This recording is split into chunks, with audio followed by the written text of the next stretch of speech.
Assalamualaikum warahmatullahi wabarakatuh. Shalom, perkenalkan nama saya Irin Octavia Jalice dengan NIM G7124030.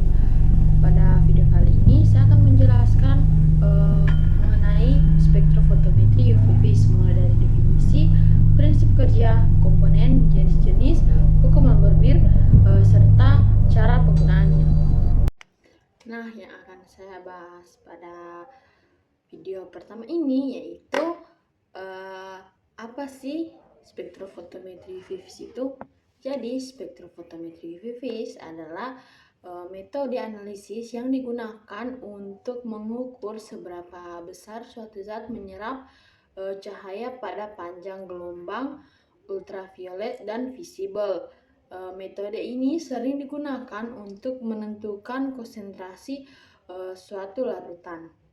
Nah, yang kedua itu kita akan membahas tentang prinsip kerja dari spektrofotometri UV phase. Jadi, prinsip kerja dari spektrofotometri UV phase adalah berdasarkan interaksi cahaya dengan zat. Ketika cahaya melewati larutan, sebagian cahaya akan diserap dan sisanya diteruskan. Besarnya cahaya yang diserap menunjukkan konsentrasi zat tersebut. Nah, tadi kan saya sudah menjelaskan tentang apa itu spektrofotometer UV phase dan prinsip kerjanya.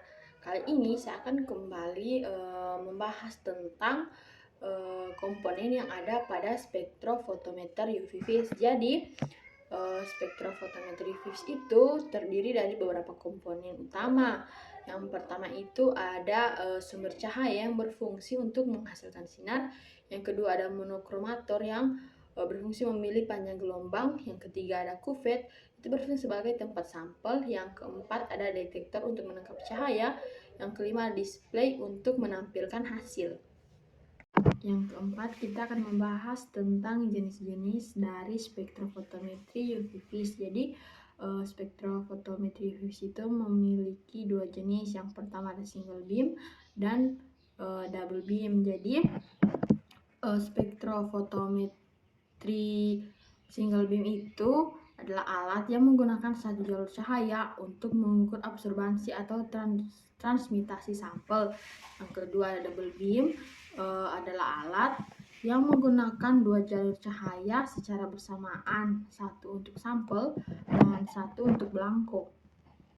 Yang kelima itu adalah menjelaskan hubungan antara hukum Lambert-Beer dalam mengaplikasikan spektrofotometri UV phase. Jadi hubungan antara absorbansi dan konsentrasi dijelaskan dalam hukum Lambert-Beer, yaitu A sama dengan epsilon dikali B dikali C, di mana A adalah absorbansi, epsilon adalah koefisien absorptivitas, B adalah panjang lintasan cahaya, dan C adalah konsentrasi. Jadi semakin tinggi konsentrasi, semakin besar absorbansi. Jadi yang terakhir itu menjelaskan tentang langkah-langkah dalam penggunaan spektrofotometri UV phase. Jadi yang pertama itu kita nyalakan spektrofotometri dan biarkan pemanasan itu kurang lebih 10-15 menit agar lampu stabil. Pastikan panjang gelombang sudah diatur sesuai dengan kebutuhan analisis. Kemudian itu kita siapkan larutan sampel yang akan dianalisis. Siapkan juga larutan belangko, biasanya pelarut tanpa zat aktif. Kemudian gunakan kuvet yang bersih dan kering. Biasanya kuvet kuarsa atau kuvet kuarsa untuk UV phase dan kaca untuk visible.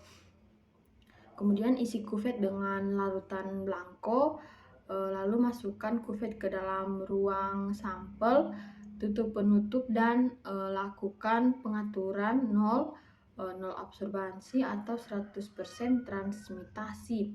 Kemudian ganti kuvet belangko dengan kuvet berisi sampel. Pastikan posisi kuvet sudah benar, bagian bodinya itu menghadap ke arah cahaya.